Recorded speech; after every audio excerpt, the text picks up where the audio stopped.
Whenever there's been a crisis at sea, we've always counted on the U.S. Coast Guard to answer the call. I think our most profound relationship with the public was search and rescue, the 911 on the water. And if a Coast Guard boat can't get to you, they'll send out their aircraft. The Coast Guard has its own Air Force of more than 200 airplanes and helicopters. The workhorse of any search and rescue is the C-130 Hercules. This lumbering surveillance and transport plane can stay airborne for 14 hours. The C-130 crews are well trained at dropping rescue kits to victims in the water, but they can't pick people up. That's left to the helicopter crews. Here in the Pacific Northwest, the Coast Guard flies H-65s called Dolphins. This one is out of the Port Angeles Air Station, about a half-hour flight from Seattle. This powerful twin-engine helicopter can comfortably cruise at 140 miles per hour. Its sister in the Coast Guard's armada of aircraft is the Jayhawk. While it's bigger with a longer range, the Jayhawk carries the same crew as the Dolphin: 2 pilots, a flight mechanic, and a rescue swimmer. The only thing it seems they can't do is put down in the water. That's the rescue swimmer's job. To risk your life as a rescue swimmer, you first have to survive the training.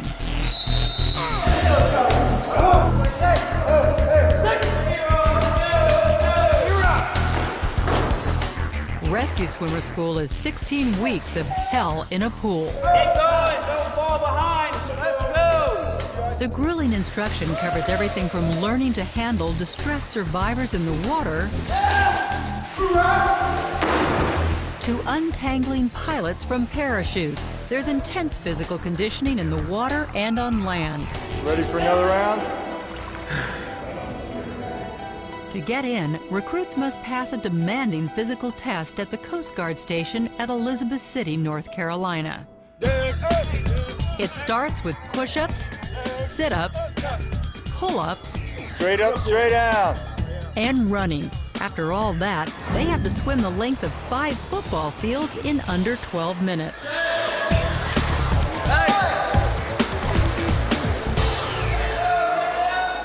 Then, to stay in, they must be able to handle extreme mental stress as well.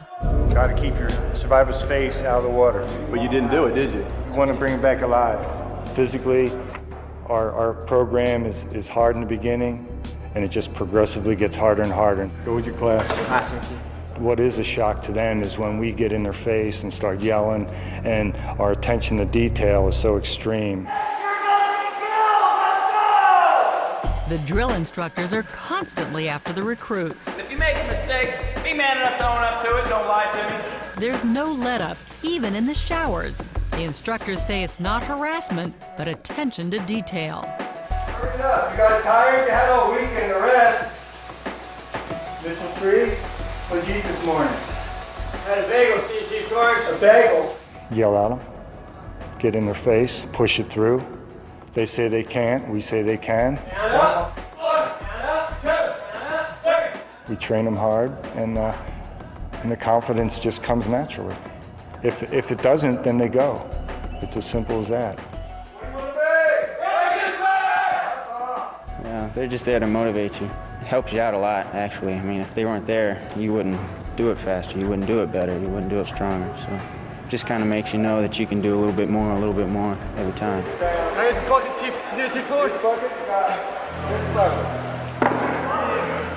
You take the bucket and pull, just like you in my pool.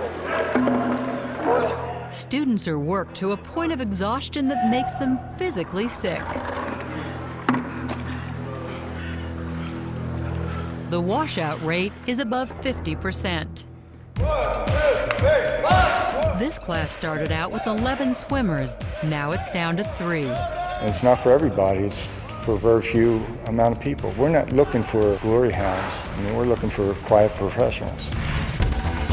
19-year-old Joshua Mitcheltree is in the 3rd and final phase of his training. I've learned if I just go ahead and suck it up and do things right, then things go a little smoother for you.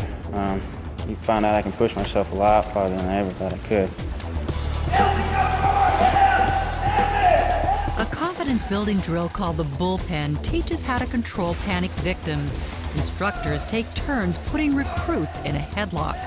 They grab a hold of us, and we take them under.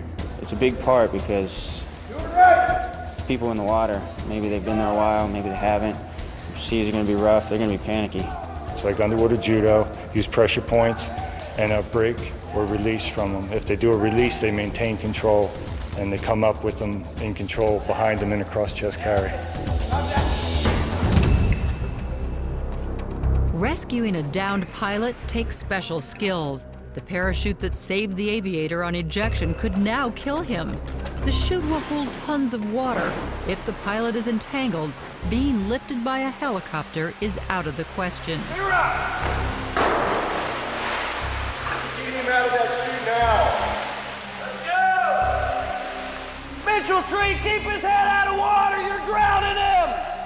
The work is demanding and exhausting, but in a real rescue, it can mean the difference between success and failure, life and death.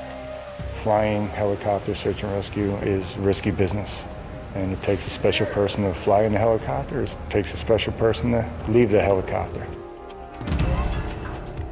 You guys better be motivated. Let's go! The biggest challenge the helicopter crews face is bad weather. Mother Nature's our worst enemy. You can't beat Mother Nature. If she wants somebody, she'll take her. If she wants us, she'll take us. Just try to break even. What do you want to be? Rescue swimmer! November 17th, 1994. A 64-foot sailboat, the Marine Flower II, was in trouble. 400 miles off North Carolina, it was caught in the path of Hurricane Gordon. This storm was a surprise. It was not going according to what was predicted for me by the Weather Service. Ira Hubbard was halfway to Bermuda when the Mayday call put a crew from Elizabeth City in action. But this rescue would be like no other. The Marine Flower II was well out of range of the helicopter. And to make matters worse, Hubbard had on board his wife, a 13-year-old daughter, and a son just 4 months old. To reach the sailboat, the helicopter landed on the aircraft carrier America to take on enough fuel to reach the stranded family. Even with full tanks, their time over the sailboat was limited to just 34 minutes. Rescue swimmer Mario Vittone was faced with what no one could prepare for, rescuing an infant in this kind of storm. This was without a doubt the worst weather that I'd ever seen. I didn't know it was possible. I didn't think waves that big were. Apparently they're possible much larger, but I'd never seen them. I don't want to see them again. Rescue swimmers below aircraft. Rescue swimmers in water. Rescue swimmers away. Mario was lowered into the raging sea. Rescue swimmers in water. Rescue swimmers okay. Clear move back and left 30. He's about 50 feet behind us. Behind us? Left 20, yes. He's never going to be able to get to the boat. Mario was hammered by 40-foot waves. Swing around him, receiving ready for pickup signal. Ooh, bad swell. Oh man, we probably hurt his back.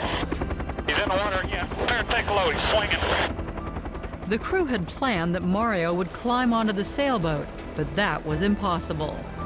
Okay, we're our rotor path's below the mast. Yeah, I got it inside. Roger.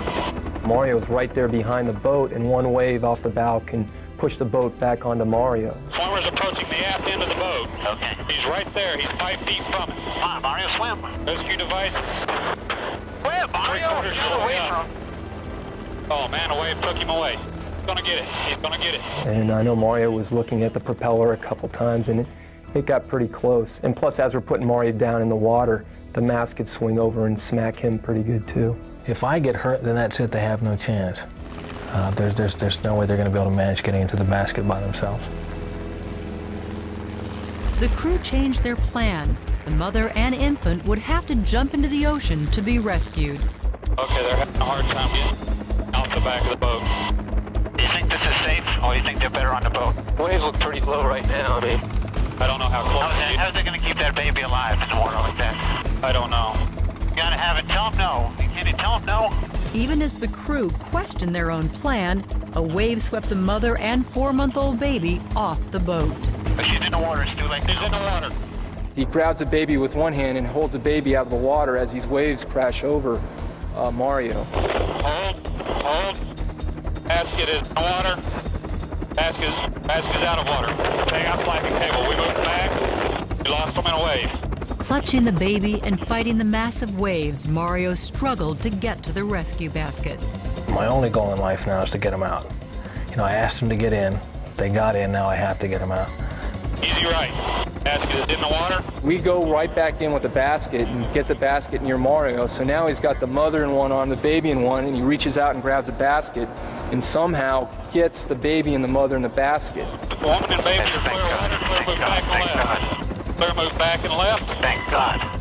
The basket was lifted to the helicopter. I want to bring them in face first because that's the way I can get it around the tank. Okay, I'm bringing them up. I'm bringing them in. When I look behind me at the baby and the mother's in shock. The baby's laying there with its eyes just open, not moving at all. So right away I'm thinking, oh my God, we killed the baby. Time was running short. If they spent too much time here, they could run out of fuel flying back to the carrier. They had to hurry. They lifted the 13-year-old girl. Okay, you're gonna be okay. And then the father. Oh, you gotta jump. There, he's in the water. Okay, he's in the water, he's swimming back. Rescue basket's in the cabin. Now there was one last person to bring up. I'm pulling it up as fast as this course will go. Hold position. Mario's halfway up.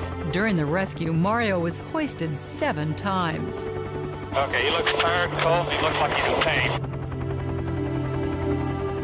I looked back and the baby kind of looked up and just smiled like it just hadn't gone through anything. So that was a really warm feeling right there. The thing that struck me, he looked absolutely thrilled to be there. He was the only calm face in the crowd. It struck me hard. He was going to get that chance. And if it was up to us, we're going to get him out. With just minutes of fuel to spare, the crew turned towards the aircraft carrier and made the long flight back to safety.